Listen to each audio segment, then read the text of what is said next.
Guys, and welcome back to the Off-Grid Garage here in sunny hot Australia.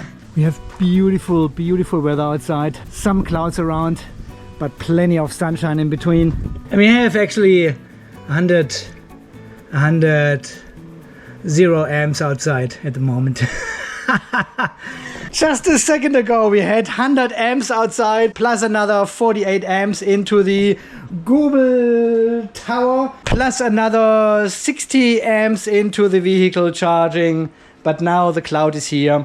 0! There's nothing coming in. And today's brand new t-shirt is sponsored by JK-BMS. Connect with your battery. Yeah, these are the new Peter boards. More about this in a future video. Alright my friends, and in today's video, as you have already seen, we want to have a look at the brand new EEL battery do-it-yourself kit version 5. Yes, this is already the version 5 of their do-it-yourself box. And it comes actually in this nice white, but the base they have sent earlier is actually in black. And now we've got this stormtrooper-like contrast. But yeah, let me show you the base first, because this is actually pretty cool what they have done. The wheels are not mounted to the battery anymore. They have now a little metal trolley like this. Super sturdy, nice welding and painting. And here underneath we've got 4 Footmaster casters. These are the big ones, 500 kilo each. And they've been mounted in a bit of a recess here, so it actually doesn't stick up from the ground so much. And it is like a nice flat trolley. I really like this one here. Yeah, and they welded in more supports here on these sides. Overall finish, very nice. Cool.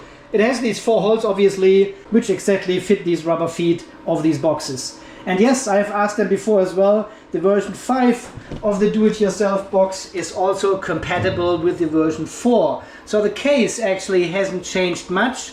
They have changed the front plate a little bit, which we will see in a second, but the actual case and dimensions are exactly the same as with the version 4. And a very nice feature which just caught my eyes are these rubber grommets here on top of these holes, so you don't end up with 4 holes on your top battery. You got these 4 white rubber covers now, and they pop into these holes if you don't have another battery on top of it. So that's a pretty nice detail, I like it. Makes the overall optic nice. Okay, let me pop this one back on the trolley and then we have a look inside. And the wheelbase also comes with these latches, which are mounted over here. So it secures basically your battery and it doesn't move on top of this base. So and now I just discovered the first problem, which is that these rubber feet of the actual battery box, see that gap? They actually don't fit into the hole. See there, this rubber feet? It doesn't fit into the hole. It is probably, I would say, halfway in. And when I lower the box, see that? And I can, let me see if I can sit on it and push it down. No, it won't go into the hole. Alright, well I guess we will keep it as it is for the moment. And don't really, okay, if you are really going hard, you can make it work. And I guess once the batteries are installed, it actually pushes it down and maybe the rubber is so soft it goes into the hole. We will see. And as always, EEL Battery has done a fantastic job with this battery box here. It is well designed. I like these round corners actually here. They are looking nice. We've got these black handles here as a contrast to the white. Looks amazing, I think. Front panel, only 1 terminal. Yeah. On-off button for the JK-BMS, display for the JK-BMS, communication board for the JK-BMS, and wait, what? Hang on.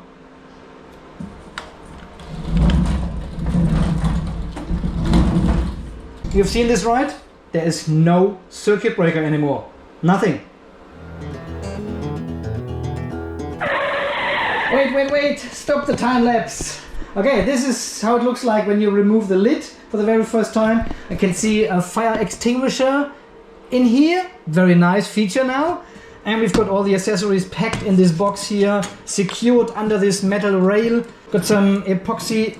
Oh no, this is actually, ooh, heating pads. Yeah, that's good for Australia. Never had a heated battery here. Wow. I thought these are epoxy sheets. No, these are well organized here at the side. Another small box. Ooh, yeah, a printed manual. Oh yeah. Look at this. Pictures, pictures, pictures, bit of text underneath. All the steps you need to do to build this battery. And we continue on the back side as well. Also a quick explanation of the JK-BMS software. QR code to download the JK-BMS app. And here on page 1 it gives you an overview of all the accessories coming in this box. Heating pads, epoxy sheets, rails, BMS, terminals, cables, everything. And everything is mentioned here in this list as well. That is pretty cool. Very comprehensive, easy to understand, very cool feature. Top, I like it.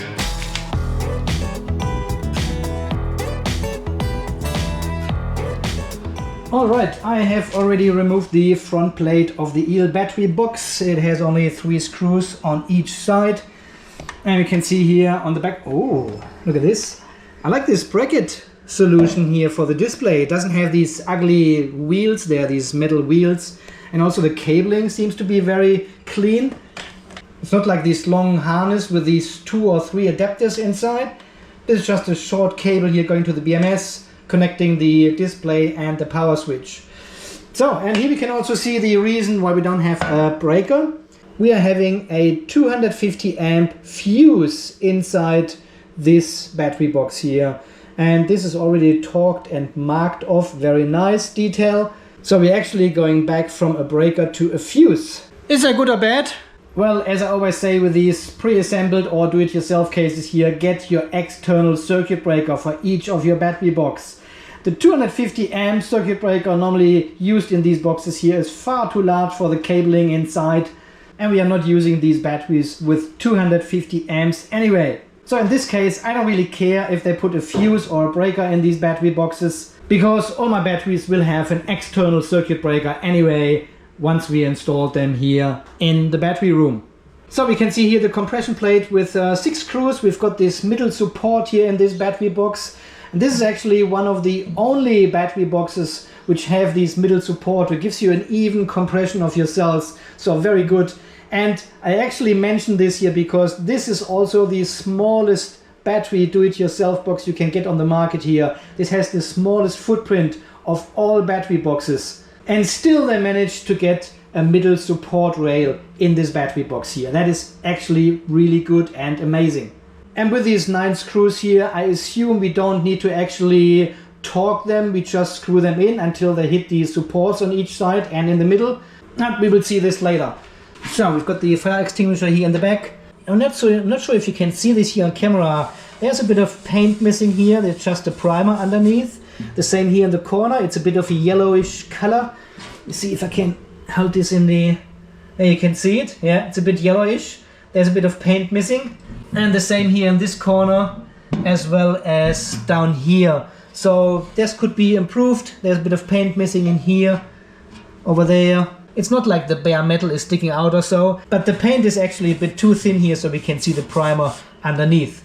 It's just a minor quality issue here with the paint inside the box, which nobody will see anymore once this battery is built. From the outside it is absolutely perfect. There are no scratches, no dents, no nothing. It looks and feels really, really good. So here on the accessory side, we've got the epoxy sheets here, the long ones going in the battery box, isolating the battery cells from the case. We've got these square ones. We've got the sticky foam, the EVA tape here, 2 larger pieces, a lot of smaller, slimmer pieces. We've got the manual, we've got the box with the screws here. This is always nice to see. We've got another bag here for the terminal screws. We've got the flexible bus bars themselves. See, and this is what I mentioned in one of the other videos, yeah? EEL Battery is actually the only manufacturer which supplies these flexible bus bars, including an M3 thread insert here for the balance cables. Yeah, nobody else is doing this. That is actually amazing and is a very nice detail. Cool. We've got more flexible bus bars to connect, I don't know yet. These are the flexible bus bars to connect parallel batteries together as shown here on the manual. We've got a short LAN cable for the BMS communication. And there was also this box in here, V4 accessories. I'm not sure if this actually belongs to this battery box or if they just put it in the box to send it to me because I think these are replacement bus bars for the circuit breaker.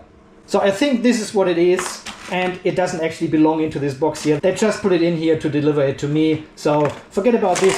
Then we've got the PCBs here connecting the balance cables to each of the battery cells, temperature sensors. We've got the usual connectors here and the connection cables for the JK-BMS.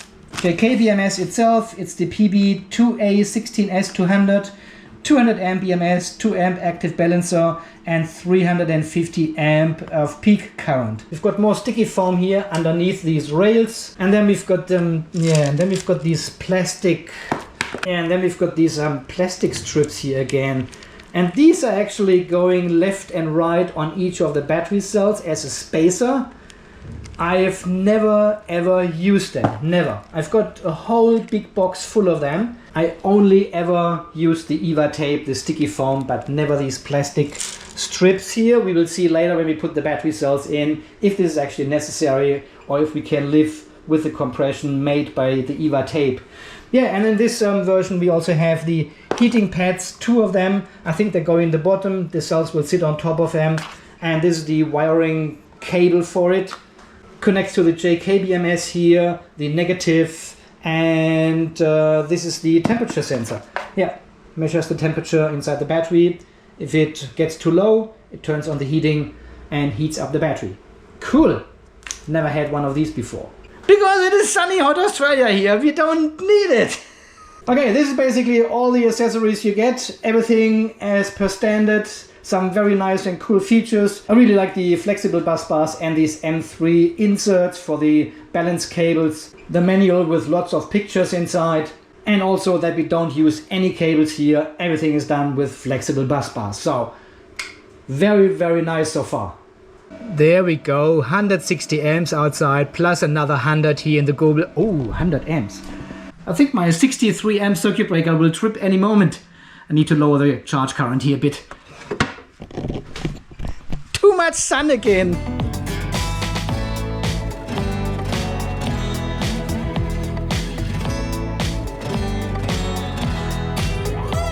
Nice. Ooh, nice. Very good, very good, very good. What? Wait, what? What is going on here? What? So while these 3 boxes here with the double pole cells came with this product certification here from EVE Energy, the first box actually contains different cells. I'm not sure why do we, what? All right, let's take the lithium iron phosphate QR code decoder scanner app and scan one of the EVE cells here. We have the EVE power, 280K. Is it January or is it August 2024? Jingmen factory, and they made 6,156 cells that day. Cool. All right, let's scan one of these single pole batteries here and see what we got there. Come on, QR code. Scan. Come on. Doesn't scan any of these barcodes. Okay, let me type in this code manually and we can see what we actually got. So I have now entered this QR code into the Global Power QR code decoder website. I'll link this down below. And you can see the code here, code seems right, code length is right. And we have actually CATL cells. So someone at EEL Battery has made a mistake and packed 3 EVE cells with one box of CATL cells. They are 280 ampere hours as well, but this is a slightly different chemistry. It is just not the same as EVE LF280K. But it's actually good we have these CATL cells here, because we can do some capacity test on these cells here, can have a look at the charge and discharge curve, because so far on this channel here we only had EVE cells. Okay, we had the fake lithium cells as well, and the Ah, yeah, and the 135 ampere hour high G cells from Seplos. Yeah, they came in the 135 ampere hour do-it-yourself box, including the cells high G. Gesundheit. Okay, but here we now have the CATL 280 ampere hour cells, which are not good. I was actually wondering why we get cells with single poles only, with single terminals. And then I opened the second box and saw the problem already. So here we can see both version 4 and version 5 of the EEL do-it-yourself battery box next to each other. And we can clearly see the change in front panel design. Different terminals we have here on the version 5, no circuit breaker, and the on-off button has moved into the middle of the front panel. And I actually now remember why they have sent these additional bus bars here. I just opened this case here and saw, well, we have already these bus bars. But if you remember when we did the test of the version 4 EEL battery box, I actually complained about these bus bars here because they are getting narrow. They actually cut off a little bit of the bus bars to make them fit into the circuit breaker. And this obviously reduces the diameter of your conductor, right? So what they have now done is they have actually beefed up these bus bars. See how thick they are getting here at the end? They're actually double as thick as before. So that's how they compensated about the loss of diameter of this conductor. So I have to replace these two flexible bus bars here with the better ones. Yeah, that is actually a nice upgrade. So I've just disassembled the circuit breaker here in the version 4 battery box, and you can clearly see the upgrade. The thickness is twice as much as with the bus bar here at the top, which was the original one. And this was the complaint, we're getting too thin here with our diameter of the conductor. So pretty cool, nice and simple fix for this problem. And I have also heard the reason for the upgrade, downgrade to a fuse again was because the circuit breaker they have used in here got a little bit too warm, but I haven't got any details, so I'm not sure if they actually have pushed 250 amps or 200 amps through this battery. But I mean, who is using such a battery with 200 amps, right? Or close to 200 amps for a long period of time? That's only supposed to happen when you have a peak demand, a peak load coming on for a couple of minutes or maybe for half an hour or so, I would say. But then your current should drop under 150 amps. If you have constant currents close to 200 amps with one of these batteries, there's clearly something wrong with your system design then. So I would say 100 amps, 120 amps, maximum constant power, and then peak power can be 150, 160 amps for maybe half an hour, and then we should drop back under 100 amps. So let's see if these ones actually warm up here, if this is the issue. If you know more about the EEL battery circuit breakers are heating up during normal operation, please let us all know and put some details in the comments. Thank you very much. So apart from the circuit breaker situation here and the terminals, nothing else has changed. We've got the same box basically, the same stability, the same compression plate. The only thing I noticed is that this front panel is pre-assembled already. Yeah? We've got the terminals and the display, the switch already assembled. While here this was not the case. Yeah, we had to do everything ourselves. Everything was in the box. So not a big deal, just what I observed right now. Wait. They haven't actually changed the design of the PCB either. There was a complaint as well that these screws are very close to the tracks, and we've still got the same situation here with the new box version 5.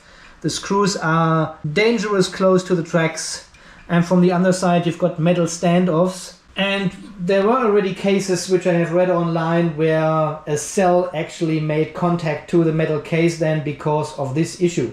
So I don't know, these PCB layouts, it is a problem everywhere. I'm really keen to see who is the first one who can fix that. So EEL Battery has already replied in regards to my concerns about these 4 batteries here. And there was a bit of a mix-up in the logistics center apparently. And another customer here in Australia has got actually my 4 batteries. And, well, he's missing his batteries. Steve, you got my batteries! Unfortunately, it is a 600-kilometer drive to swap them or exchange them. So I'm not sure if we send them via mail or so. EEL will figure something out and they get back to me. So it's all good. Seems to be just a mix-up of parcels. Can happen. No big deal.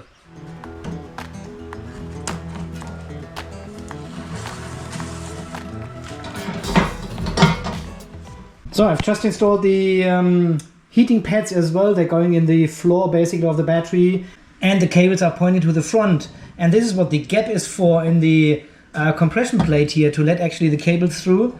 This is where they get connected later on. Actually put this here on the workbench and connect the power supply to it. What happens? 14 volts is already 1 amp. Look at this. Further up 28, 30, 40, 48, 50 volts, 3.8 amps. Not sure if you can actually read that. Oh yeah, they're getting nice and warm. Toasty. 4 amps times 50 volts is around 200 watts for these two mats here. So, and let's have a look at this situation with these battery cells. These plastic strips, they are supposed to go here on one cell.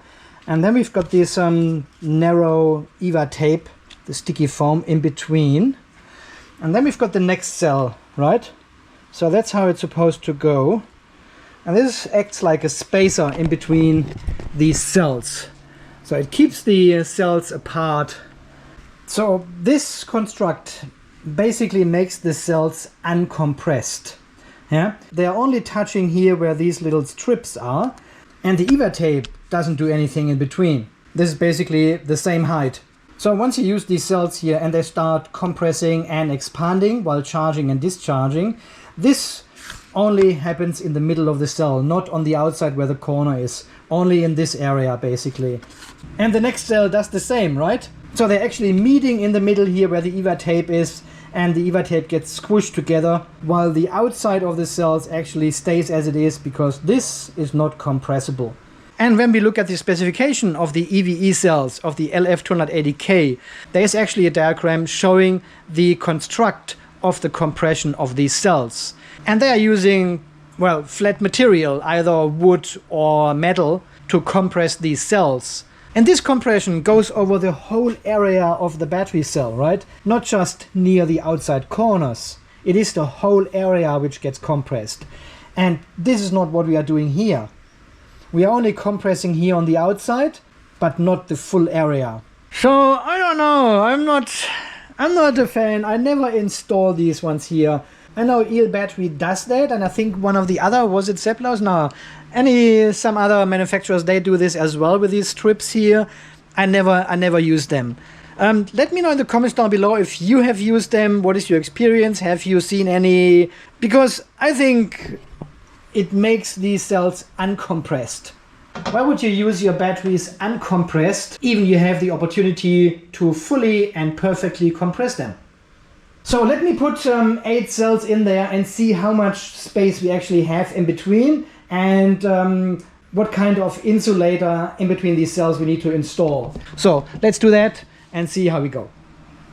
I'm just watching my own video about the EEL version 4 do-it-yourself kit and what I have done with these cells in this battery case, because we have only tested it with test batteries here. There's no further installation happening because I don't have the cells for it. But what we did here, what we found out was one epoxy sheet and one EVA tape in between the batteries, and then the row of batteries basically sticks about 2 to 3 millimeters out, and we can fully screw in the compression plate, and with the EVA foam in between it gives a good compression then, because now without anything in between we've got like 25 millimeters here which we need to fill. So let's do the epoxy and EVA tape in between as well. I should have enough in spare, because I just realized these batteries here, they actually don't come with any bus bars, and they don't come with any screws, they don't come with any epoxy sheets. Like other batteries you buy, you know, from other manufacturers, they have all the accessories packed in. These ones didn't have anything. Neither the CATL cells nor the EVE cells. Interesting. because both came from EEL battery, they obviously know they have everything included in the do-it-yourself box as well, so they don't need to double up with this material in the battery boxes. Makes sense. So, okay, I have now installed both rows. One of them on the left here has got the epoxy sheets and the EVA tape in between. And there's also epoxy sheet and EVA tape at the end as well as at the front. As per manual, I have here used these plastic strips in between, you know? Yeah, I haven't put the EVA tape in between, but it doesn't make a difference. There's only an epoxy sheet here, but no EVA tape. Then these two strips, and so on, all the way to the front. Here we've got the EVA tape and the yellow epoxy sheet at the front plate, as per manual. This is per manual now, and we actually wouldn't get any compression here because the frame is actually longer than all these cells. So no compression here. While here we've got almost 10 millimeters of compression space, so we can actually use these 9 screws here and put the compression plate in and compress these cells, while here there will be no compression. I really think I go with my solution here.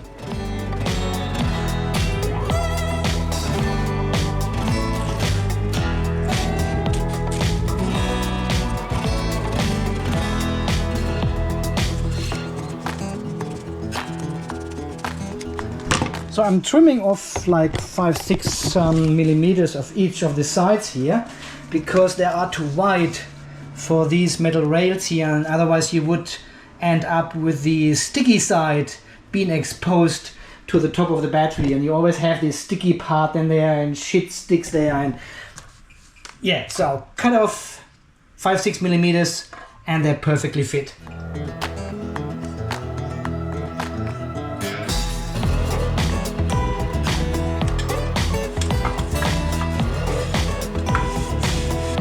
So I have to use these longer screws first to put the compression plate in and put a bit of compression on the cells to squeeze them together, because the screws supplied are a bit too short. Yeah, they work with the they work good with the version which is described in the manual, but then we have no compression, as I said. But now I've got a short screw in the middle here. I can take out the longer screws and replace them with the shorter ones. That is fine now.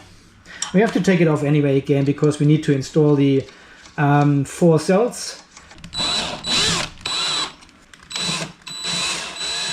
Yeah, it's a bit weird because the manual actually says we should torque these screws for the compression plate with 5 Newton meters. But well, here with their method we're actually pushing the compression plate all the way in until it hits the support frame.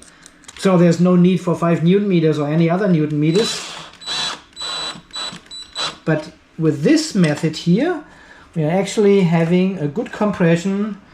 We have to figure out the torque settings to get roughly 300 kilogram of force. It doesn't really matter because we've got all this EVA foam in between, and over time this will stop compressing and then the torque settings will be different anyway. So it's not really necessary to get this correct, because it will be only correct for this moment. Alright, I have now placed these 2 rails with the PCBs here, tightened them a little bit. Nothing final because we have to take it off anyway. And now comes the fun part, placing the bus bars.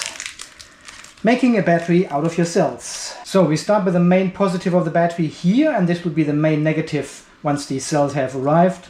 And EEL is actually recommending to torque these screws with 5 Newton meters here onto these terminals. And I think 5 Newton meters is fair. But these are a lot of screws, a lot of them. You need 4 per connection, per bus bar. And when you do that, don't forget. So I have just hand tightened these screws here because they need to be compressed anyway again. And we can connect some of the balance cables already. Tiny M3 screw. And we use these nice inserts in these bus bars to screw them down. Beautiful, looks good. And the easy part here is this is all labeled. See, this one says cell 15, cell 16, which is our main positive. So 15, 14, 13, 12, and so on. We want to have a quick look at the situation here, cell number 9, which is this one. we can see there is a cell number 9 negative and a cell number 9 positive. Yeah, so we've got one here on the negative of this cell and one here on the positive. There are two different versions of the JK-BMS wiring harness, and they're using obviously this one here with both connected. But sometimes you don't have this second cable for the negative of the battery, because usually all balance cables just connect to the positive of each cell. But here it's a special, I think it's a heritage thing from when there was a fuse in between here. And when the fuse triggers, it basically makes two 24-volt batteries. And the negative here ensures we have still measurement of all the cell voltages to the BMS then. Yeah, but this is just a theory. I'm not 100% sure. I thought about it earlier to not forget to scan all the QR codes. And of course, I have forgotten to scan the QR codes. So I have to take off this rail again here to access them. It is just for my own record, so I know which cell is in which battery. Damn it. Alright, I got them all scanned here in the lithium iron phosphate QR code scanner. They all have the same date. Luckily I could lift this rail here a bit up and it was enough to read the QR codes with the camera. So it can go back on now. All good. It was just beer o'clock. Yeah. Sun is going down in the west now. And thank you very much for all your donations. I really appreciate your buying me a beer in these hot conditions here when I'm in the non-AC controlled battery room here and building a battery for you. So thank you very much for all your donations. So, and the next step is to install the BMS here at the compression plate. And this is already a newer version of the BMS. You can see the heat shrink around this inductor. And this actually prevents one of the coils touching the case. Because this is exactly what we had with one of the other BMSs the other day, you know? And we had like battery voltage on the metal case. And apparently I was not the only one who had this issue. So they put some heat shrink around this inductor.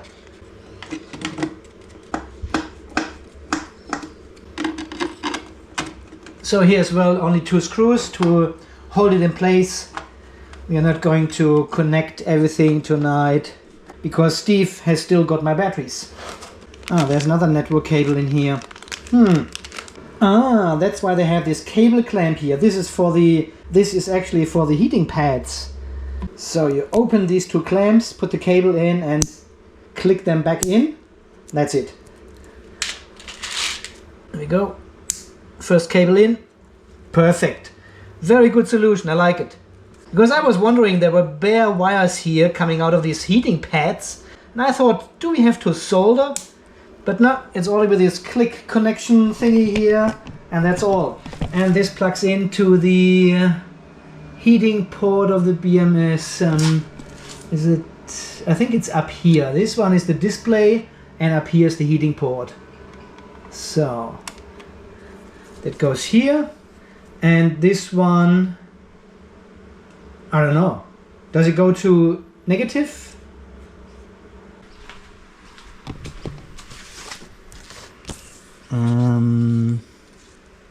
Wow, that actually took me a while to find because the text is in the photo here. It says the heating pad is connected to the BMS and the positive.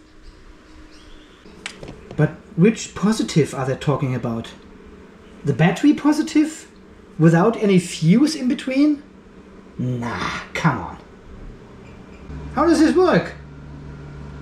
We've got the communication board goes onto the front panel. And then we have the usual communication cables, as you have seen 100 million times before here on the channel. So these 3 cables going all to the communication board. The cable coming from the display goes into the BMS. That's the bottom connector here. Oh, I have screwed up because this needs to go this way. Nah, it's still good. I'm not sure how to connect this heating pad here. Leave your comments down below where this ring light goes. Is this negative or goes it up to the positive? I mean, positive would be, there should be a fuse inside somewhere, right? A 10 amp fuse or whatever, protecting all these thin cables here. I thought positive is coming out of this heating port already, but apparently not. Then we've got the balance cable. This is number 1 and 2 and 4. Obviously the shorter one with the white connector goes to the PCB over here with the white connector, and the black one goes over here into the black connector. Easy. Okay, we are not connecting them now because we don't have installed all the cells now in the battery. And what we also need to do is connect the positive for the BMS. That is this connector down here. And this goes to the main positive of the battery as well, without a fuse inside. Maybe the cable is the fuse because it is fairly thin. Alright, and then we connect the main negative to the BMS. This is this wonderful bus bar. That's actually a really nice one. This is white and fat and sturdy. Okay, if this goes like this, and I believe it does because there's the connector for the balance cable, it actually is touching here the metal case. See that?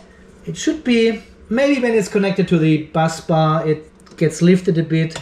It's a bit too close to the metal case for my taste here. There's only the heat shrink in between, which is not a super good insulation. So yeah, it's flexible enough. We have to wait until the battery cell is actually in to see if it lifts up like this. And then we've got space in between, that's fine. Okay, all good. And then the other one is the... Hey, what are you doing? And then the other one is the P negative. All these screws here for the terminals of the BMS, 5 Newton meters. Cool. This connects our P negative to the negative, oh wow, hang on. To the negative terminal, to the outside world.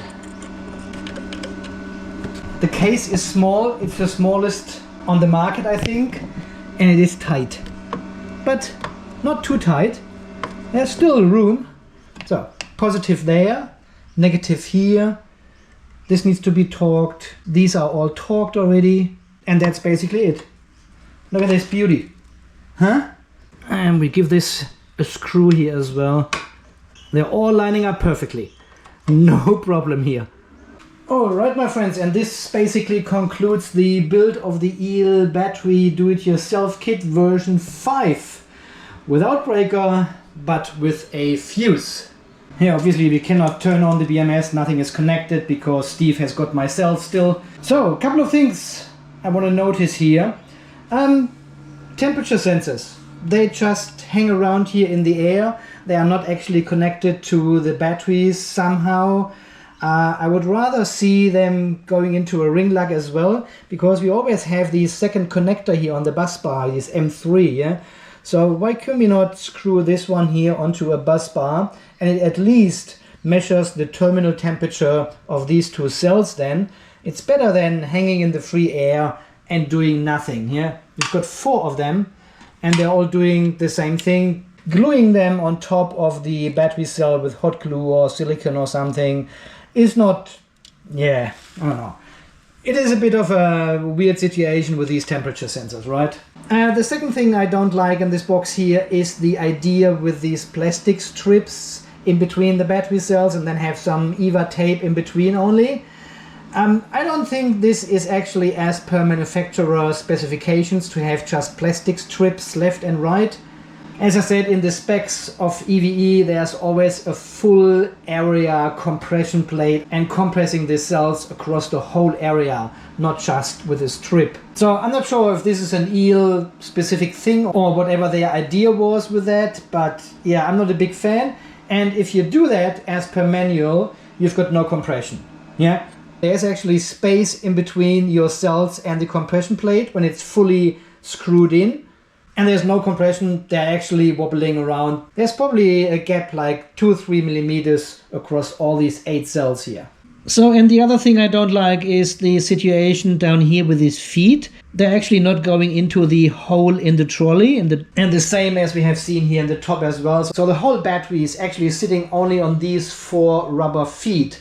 And I'm not sure if the material is actually strong enough to hold 1, 2, 3 or 4 batteries stacked on top of each other when they only touch the next battery with a rubber feet. I mean, on the other hand, these holes here where the actual battery sits on this metal support here, which is probably strong enough to hold all the batteries you stack up on top of the others. And here as well, it sits in this corner profile here. Could be strong enough to hold everything. What do you think? Is it a concern or not? Yeah, and the last thing I don't like is that Steve has still got my battery cells here. And I cannot finish this battery. But from what I heard from him, he's in the same position. He's waiting for his 4 batteries for quite a while now. Yeah, apart from these little things and a bit of painting issue here and there, inside the box, not outside, just inside. Well, guys, what can I say? This is an amazing do-it-yourself kit, right?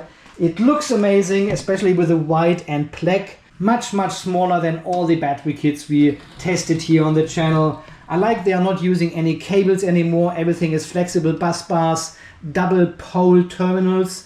These are actually welded directly from EVE, from the manufacturer. This is not something the supplier EEL battery does. EVE batteries either come with a total flat terminal or with these double pole terminals already welded on by EVE. I just want to show you these batteries here. 4 of them, LF280K version 3 double pole. Oh, these are not double pole here. Shit. EVE 280K grade A full capacity. Yeah, $299 for 4 of them. And here it says rated capacity 280 amperes hour per cell, real capacity larger than 310 ampere hours per cell. Internal impedance and whatever. Cycle life 80% DOD, 8,000 cycles. Amazing cells and super cheap. And this is for Europe, for example, including shipping. Yeah, that's $299 US, including shipping. Yeah, we've got this little booklet here with all the information to build up this amazing do-it-yourself kit.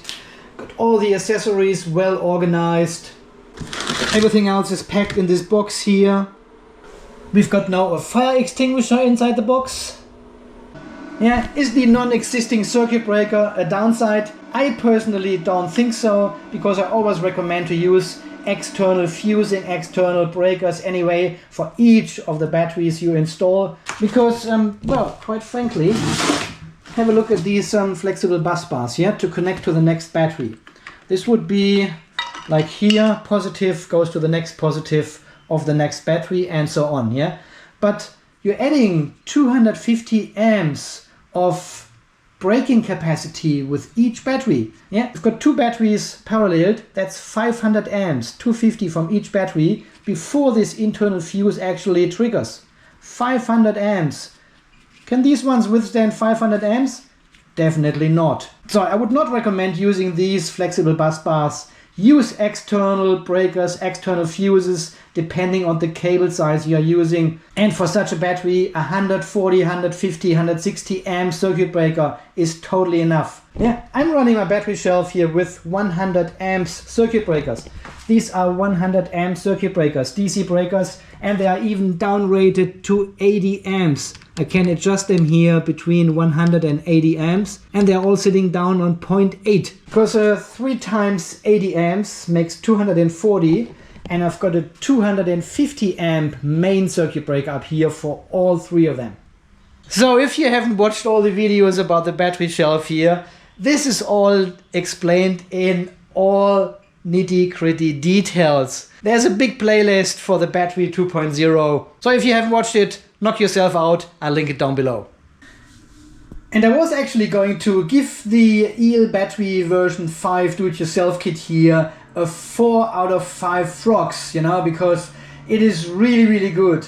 But then I thought, well, what about these plastic strips? I really don't like the idea with these plastic strips and the fake compression situation here. There's a bit of a design issue, and they should actually supply proper epoxy sheets and EVA tape in between the battery cells, as we have seen in the version 4 of the battery. So they have actually changed this working design with the EVA and epoxy to a non-working design with the plastic strips in between the cells. Is this enough to give it only 3 out of 4? I mean, we've got these little paint issues inside, and the tracks and the screws are still too close to the tracks here on the PCBs. But now we've got the manual as well, which we complained about in version 4. So there are some upgrades actually and some downgrades. I rather tend to give it a 4 out of 5 because I really like this box. It's one of the best on the market, I think. And we've got all these nice features here. And the method they force onto their customers now with these plastic strips has not really something to do with the battery box itself. It is more what EEL wants you to do. So let's do a community decision. Leave your comments down below under the video. 3 or 4 out of 5 frogs for the do-it-yourself version 5 kit. So once these cells have arrived here and we can finalize this battery, we of course want to do a capacity test and want to see if these cells can actually get over 310 ampere hours as stated on the EEL battery website. That is a huge capacity for little money actually. And I'm really keen to find out if this is possible. As always, thank you so much for watching. Thanks for all your amazing support here on the channel. Thank you for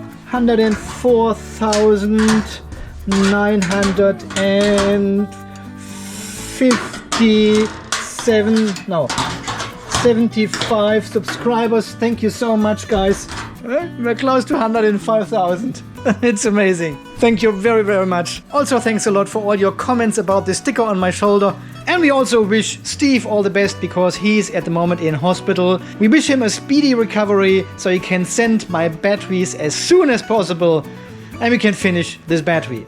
All the best, Steve. Alright, my friends, until the next video when we do something different again, I guess. Until then, you stay charged, stay safe, and thanks again for watching. See you then. Bye bye.